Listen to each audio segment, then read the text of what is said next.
Hey guys, so today I'm going to show you how to make a 3-staged homemade or do-it-yourself air conditioner, and each one of these stages will bring the temperature of your air down just a little bit more to the point when it's exhausted into your room, it will be quite cold. I'm going to show you tips on how to do this with and without power in your home if you're during a storm or a power outage, or if your AC fails and you just need a quick emergency AC system. This will work great.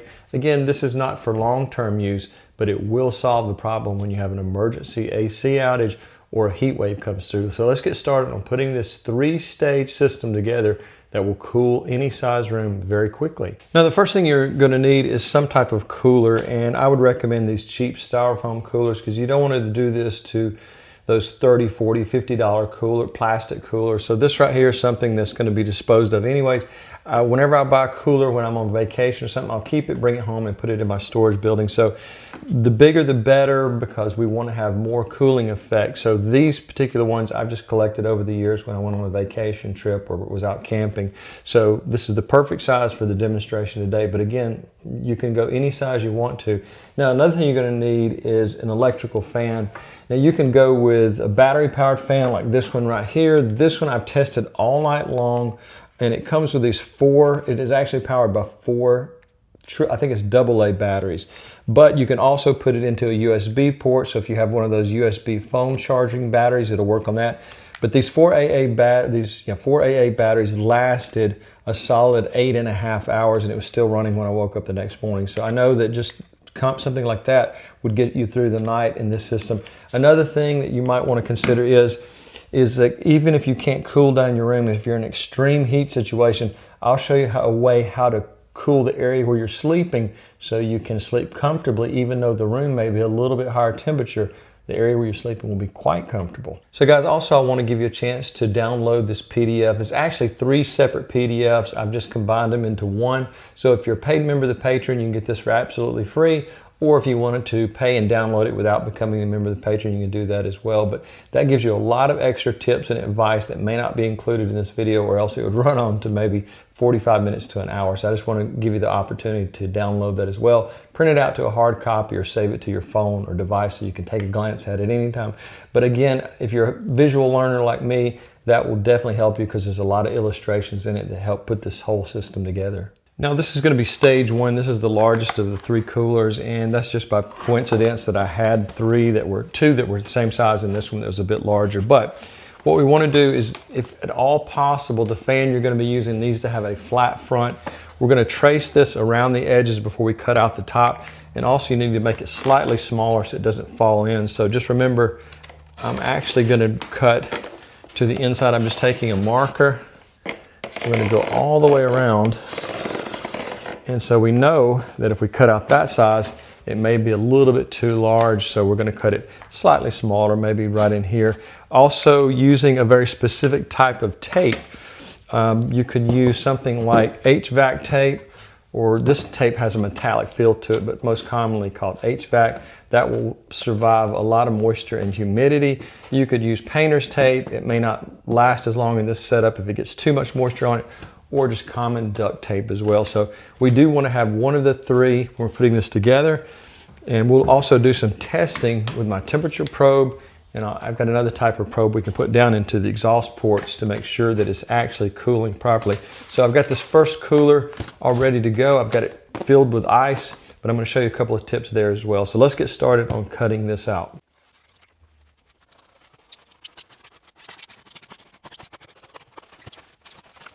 Now, this is all dependent, and before I forget, make sure you're wearing gloves when you're cutting these because it can be quite dangerous with a sharp razor blade. But now this one can be taped or not taped. Gravity is going to keep it in place because it's a little bit of a larger fan. And I'm going to explain to you later how you can use this if you have a power outage. It's something that most people may or may not have heard of. So I'll show you how to do that with 0 power coming into your house, where it'll last for multiple hours and possibly even days. So we've got our initial fan set up, and now we're going to move on how to transfer the cold air from stage 1 into stage 2. Now, what we have in here is just common bagged ice. And you can, of course, make your own ice, or you can use frozen bottles down in there. I would think that it would be better if we used maybe more of a crushed type of ice and not just a solid bottle, because the air is going to go in there, and as it exits into chamber 2, it's going to take more cold air. So we're doing this in a 3-stage chamber or 3-step chamber that's going to really cool down the air from, let's say, 80 degrees, 85 degrees in your home down to 60 to 65 degrees, where it can feel a lot more comfortable in an average size bedroom or small den. Now next we want to use a solo cup, and the only reason I'm using solo cups is it's something that's very common and a lot of people have. You could use something like a piece of PVC cut into 3 sections. You could use a much more durable cup, any type of small piece of plastic that allows you to transfer from 1 to all 3 stages. Now when we're cutting this out, I'm going to use the large size of the solo cup, but we need it towards the top of our PVC, our styrofoam container here. So we just want to make sure that we're at the top. And again, because I'm tracing around the outside of the cup, I'm going to make it slightly smaller just to the inside, because we're going to be taping this into place. And we want to make sure it stays there properly. And I'm using the large size to small size so it kind of has a jet effect. If you've ever made a little handmade rocket, the jet effect is going from larger to smaller. So as it pushes the air out, it comes out a little bit faster into the chamber number 2.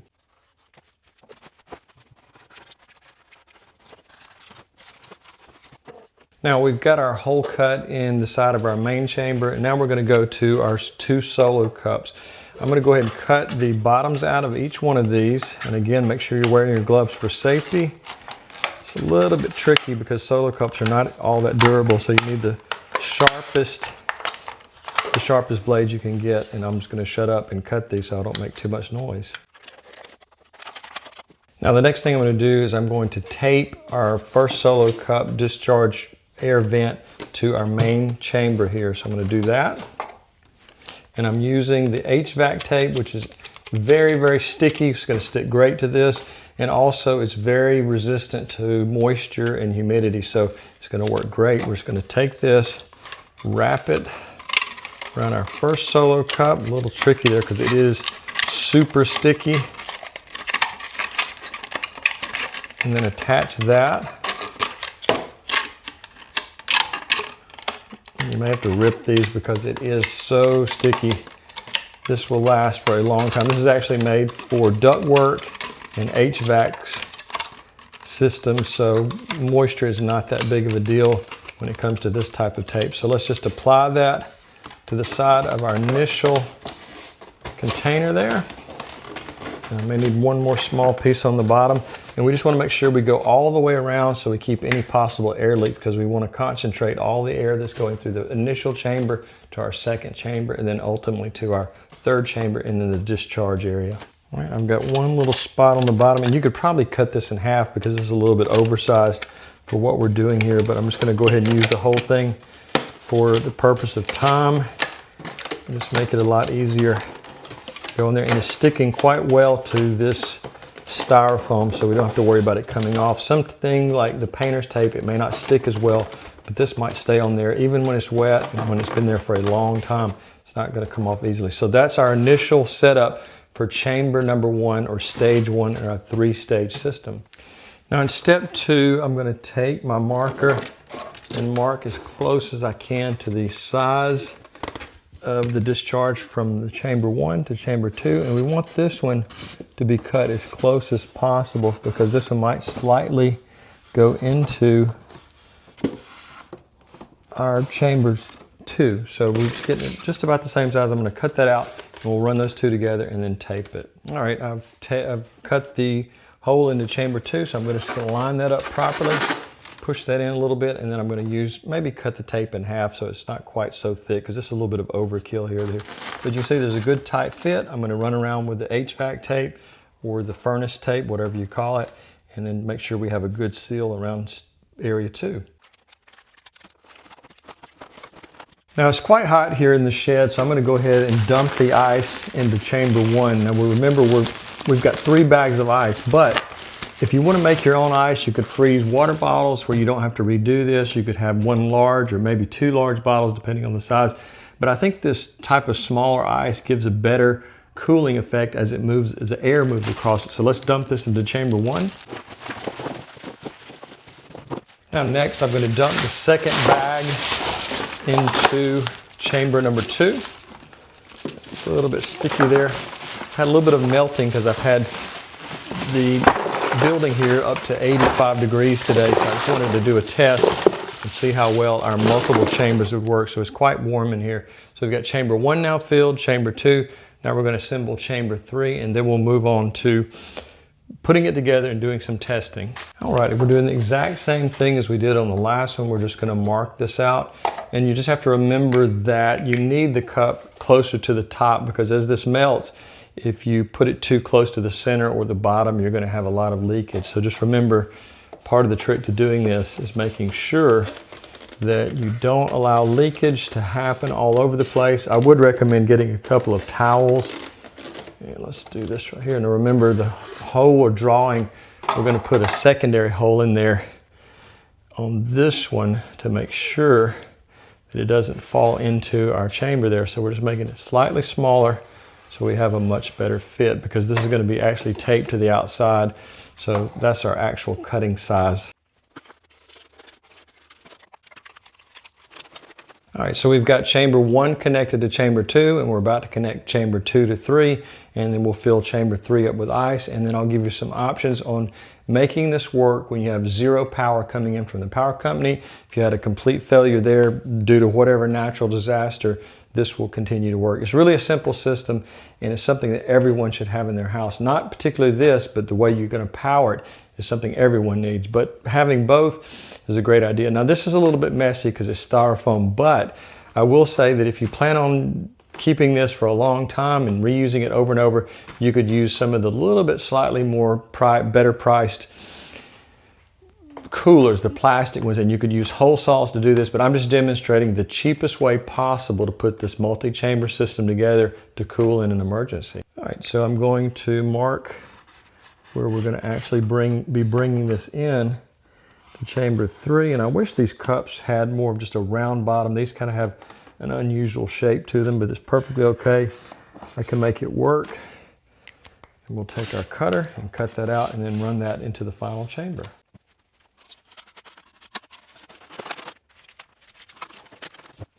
Now we've got our basic setup here, ice in all 3 chambers, and what happens is the hot air from the room is drawn in through this fan here where we've cut the top. Now this fan is 110 volt and it runs off of my household current, but I'm going to show you how to run this without any power. I'm not going to use the power from the shed, and it's going to become very obvious in just a second.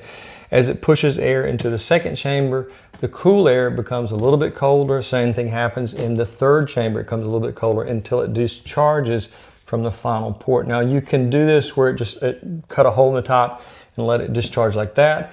You could cut another hole in the top of another solo cup, let it discharge that. It kind of has that narrowing effect, which might speed up the air just a little bit.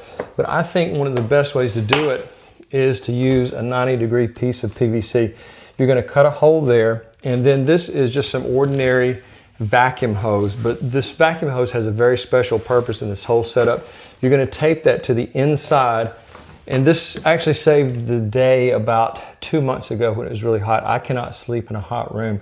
So what I did with this is I made this setup here, and I took this hose, taped it to the footboard of the bed, and allowed air to pass through it under the light sheet that I was sleeping under, and it pushed cool air under there. And even though the room was about 80 degrees, up under the sheet, it was a very comfortable 67, 68 degrees, so I got a good night's sleep there.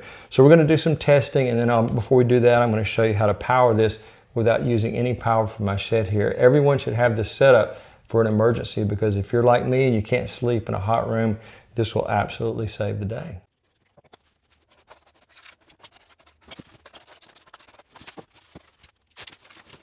Now this is something that you may or may have not heard of, but they're pretty common now, is a Jackery battery. This one came with a solar panel charger. So let's say you had multiple days without power, you could actually charge it back up in the hot summertime, and you can make this last for many, many days. So when the sun is out, you could recharge, and at night when you're trying to get a good night's sleep, you just use this, easily lasting 8 hours. Now it all depends on your fan and how much power is pulling, but this particular one for me lasted well over 8 hours. So getting a good night's sleep when you have to work the next day and you're not having power, it is a real beast to have to deal with that. So let's start this up. I'll give you a close-up of how this fan now is being run by this simple battery that will last a solid 8 hours and be discharging really cold air, probably around 65 to 70 degrees, maybe even lower.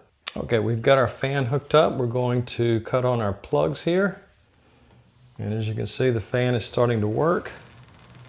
Looks like I've got it on oscillate, so we don't want it doing that. And it's going to be pushing hot air from our about 85 degrees in here into our initial chamber, then it moves to second chamber, and then finally to the third chamber.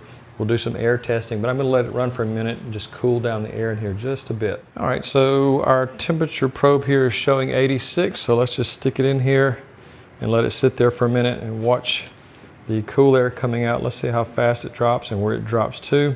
I might speed this up so we don't sit here for 5 minutes watching, but I'm just going to let you see how the temperature drops. And we're switching from Celsius back to Fahrenheit, 75 degrees. And we're just going to let it continue to drop.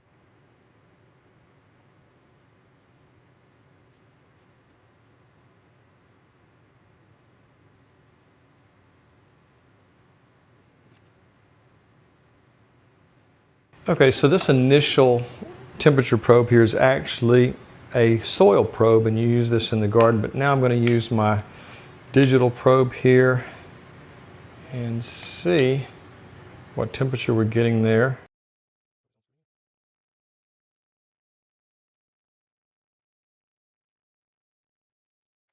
Now after 1 hour of running, we see some temperature drops in the room itself, going from 85, about an hour and a half now. I'm trying to make sure I'm on screen here, but we're seeing some temperatures around 71, 72, so down from 85. Now this is only a 16 by 16 shed. I'm trying to let you see I'm so sorry, it's hard to see that, it's a little bit blurry, but the laser reading is reading on the table right here, so I'm not hitting the styrofoam coolers, but 71.2. So as you can see, over a period of time, this will cool down a small room, and there's minimal insulation in here. There is some insulation, but it's not perfect. Now I took a piece of my painter's tape and taped some small pieces of plastic so you can see the airflow. So there is still a lot of airflow, even though we're going through 3 chambers. There's still a really good output here, and the air is quite cold. This feels refrigerated, so it's working perfectly. I can feel a difference very quickly, less than 2 hours, and we've brought an 85-degree room down to about 71 to 72. Now our fan's been running for a solid 2 hours. We've lost about 5% on our battery as far as the power. So as you can see, this would easily take you through the entire night. We have a nice airflow. This is not going to cool a super large room, but it will cool the average bedroom in about 2 hours. Now, one thing you can do is if you want the ice to even put out even colder air, this bottle is frozen. It has 2 tablespoons of just ordinary table salt in there. Freeze it in your freezer, keep them there, and this will actually be colder. Seawater can actually be below freezing. If you've ever been out on the ocean and it's been 30, 32 degrees outside, the seawater feels extremely cold. So this will actually put out slightly cool air, salt water, and it may melt a little faster, but it will put out extremely cold air in a very short amount of time. And remember that what I told you, if you're just trying to get a good night's sleep, you can tape our vacuum hose to the end of this and just slip it under the bottom of the mattress or the bottom corner of the mattress under the sheet, and then tape it maybe to a bedpost so it doesn't fall out. But that will keep you cool for a solid 8 hours so you can get a good night's sleep. But in an emergency, this setup would make a huge difference. Now these Jackery batteries come in all sizes, and I would recommend if your area gets a lot of power outages, maybe ordering one that's a little bit larger than this. Our power outages are not super frequent, but they are frequent enough to where we'd like to have just an emergency battery backup. And then if it went on for more than 1 day, we have a solar charger that would replenish the battery if there's enough sunshine outside. So guys, as I said earlier, I did put a 3-part PDF here, and it's great for visual learners. Lots of illustrations there. If you're a paid member of the Patreon, you can download that for free, or you can buy it outright for a few dollars. So any way you want to do it, this will make a huge difference in an emergency situation. It certainly helped me once when we had a power outage.